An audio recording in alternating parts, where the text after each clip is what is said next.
Yo creo una primera idea que es, mejor muy obvia, y que es la pertenencia del tema, ¿no? La pertenencia del tema y del enfoque, porque como se ha planteado a lo largo de todas las intervenciones, el tema de la seguridad ciudadana no es nuevo, pero sí que nos encontramos posiblemente ante un nuevo paradigma, ¿no?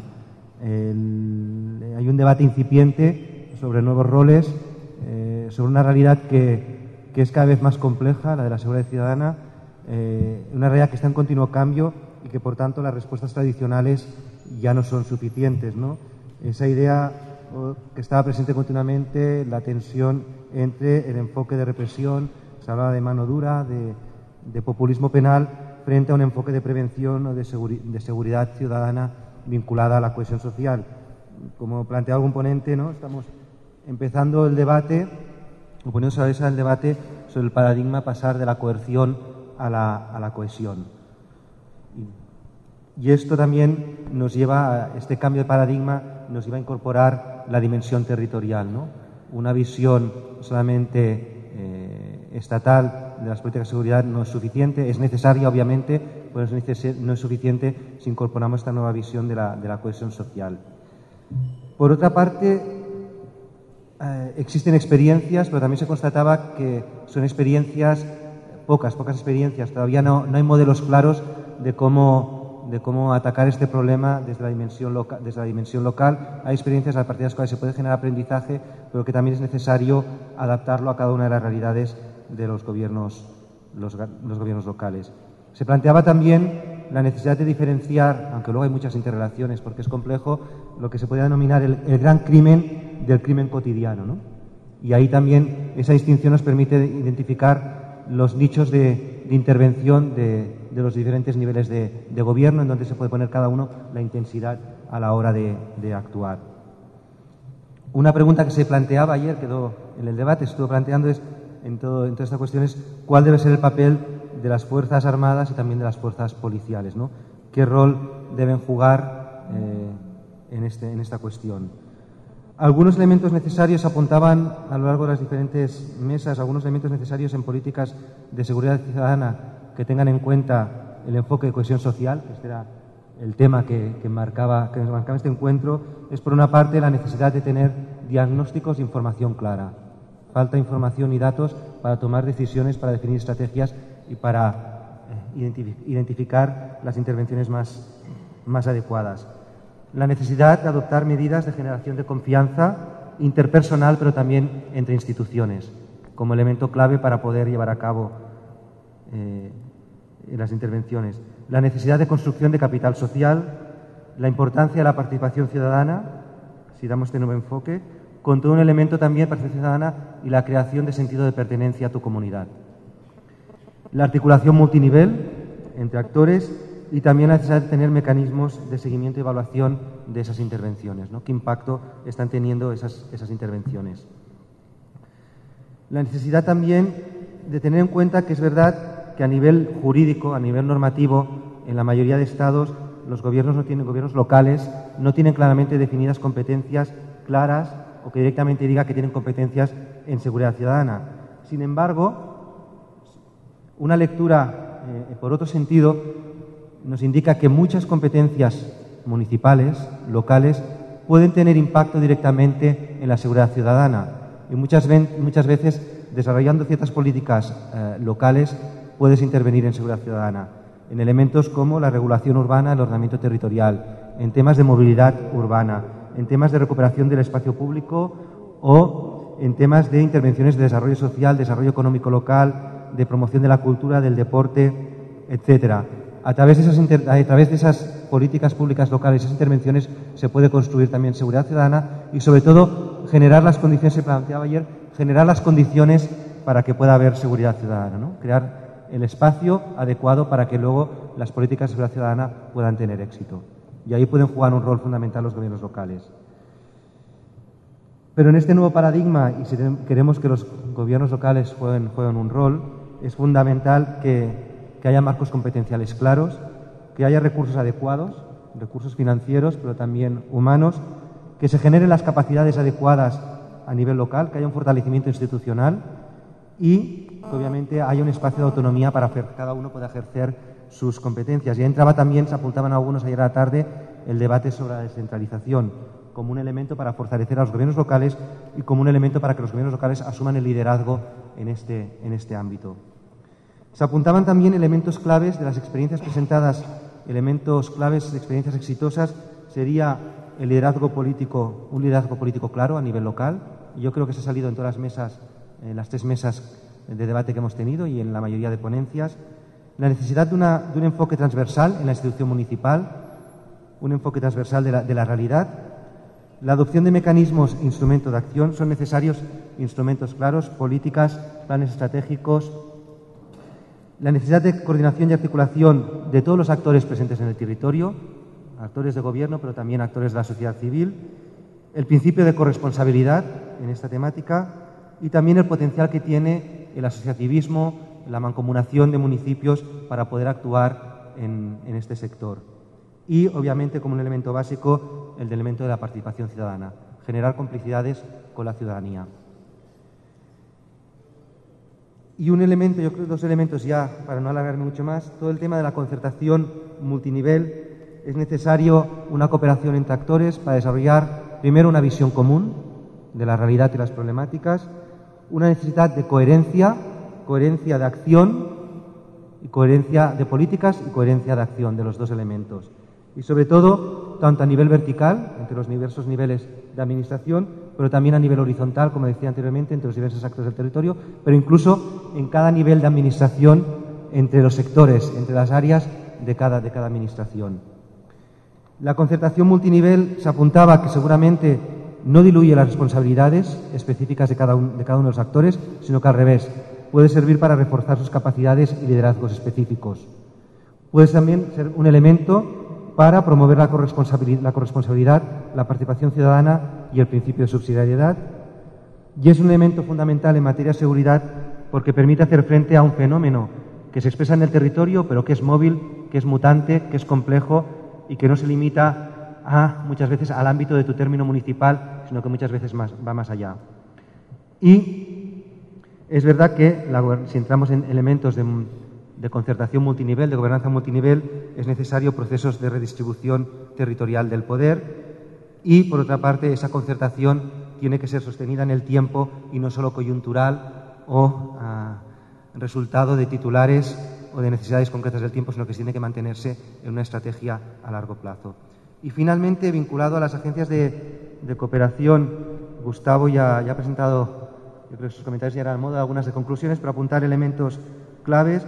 Una, la necesidad, que es verdad que las agencias internacionales para Centroamérica tienen el tema de la seguridad como uno de los temas claves de la agenda, que todas las agendas, al menos las presentaciones que ha habido hoy, coinciden, las temáticas, las subtemáticas son muy parecidas, no hay grandes discrepancias y ahí es necesario una coordinación, sobre todo para tener coherencia y sobre todo para conseguir tener impacto.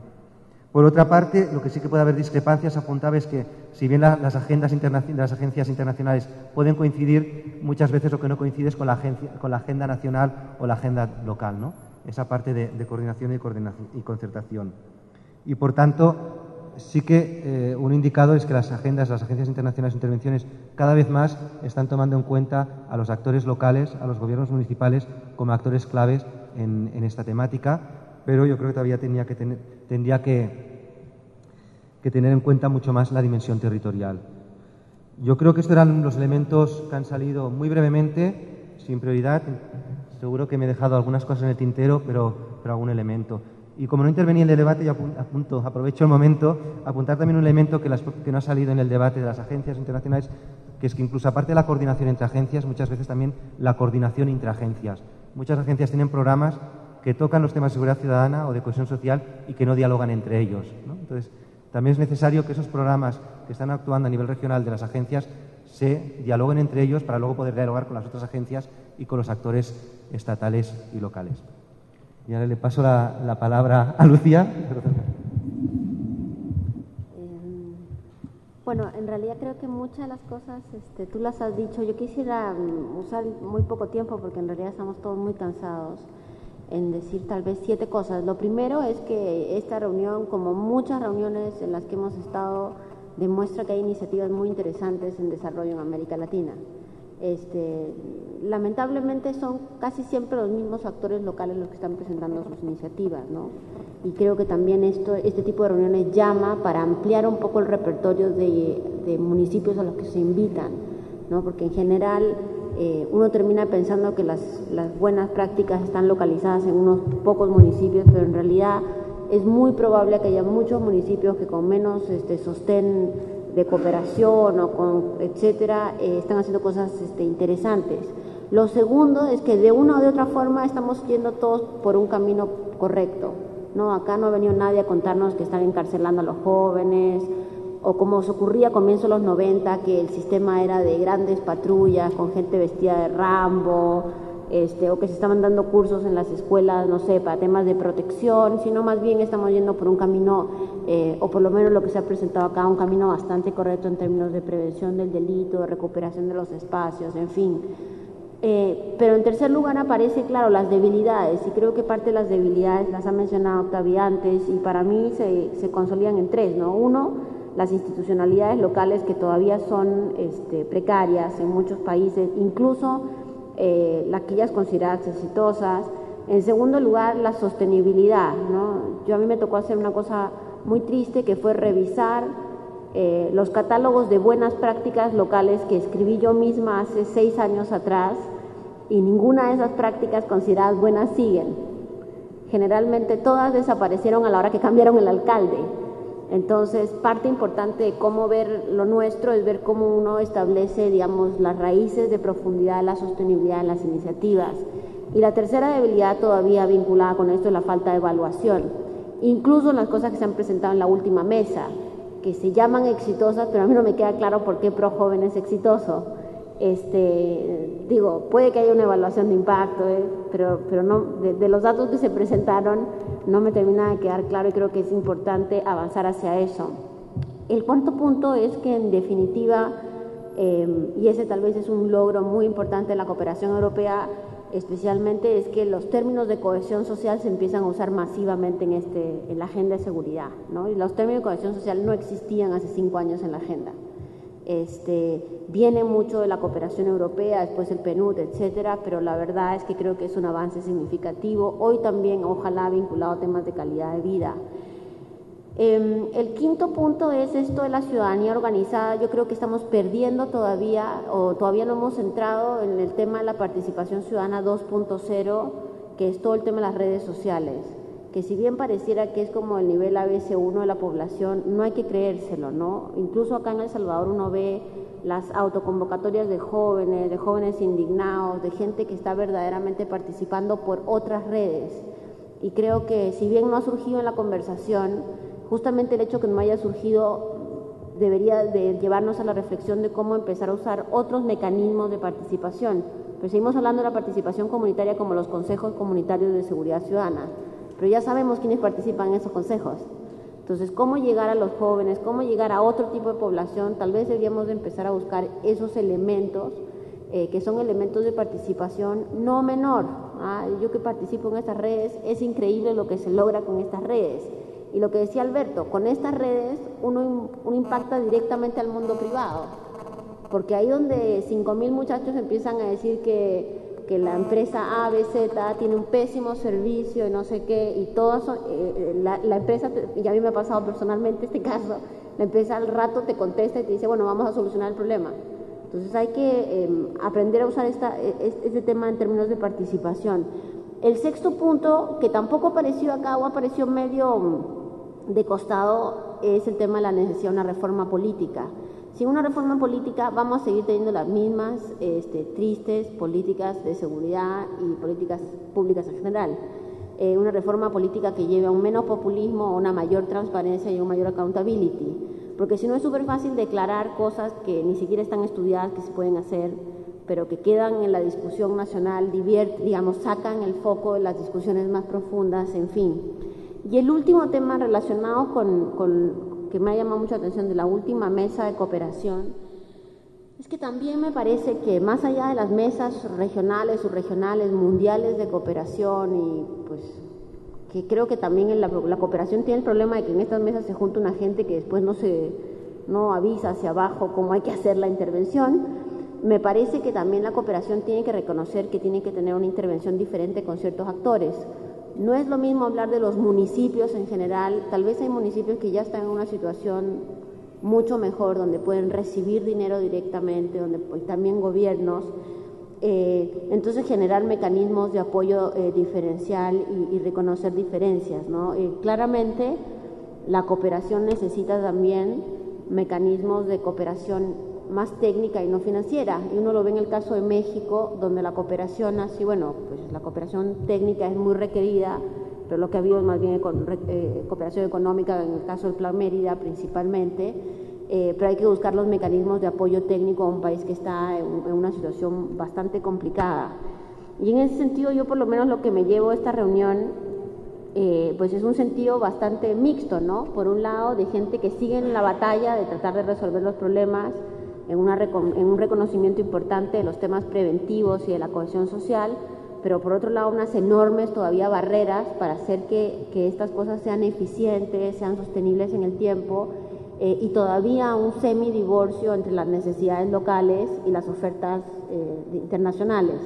Entonces ahí, claro, el llamado está, así como hay pues, estas reuniones de las mesas de cooperación y todo, también a fortalecer y profundizar la participación de otros gobiernos locales en este tipo de reuniones y seguir avanzando con iniciativas que ojalá sean lo suficientemente sólidas y rigurosas y evaluadas para que no puedan ser cortadas por el próximo gobierno que viene, ¿no? Entonces hay que buscar esos mecanismos de instalación de las políticas en terreno para que sea muy difícil su debilitación. Yo no tengo, digamos, todas las otras cosas ya las dijo Octavi y no vale la pena andar repitiéndose, pero verdaderamente creo que hay que entrar a la discusión más profunda de las acciones locales en términos de prevención y la eficacia de estas, ¿no? Gracias.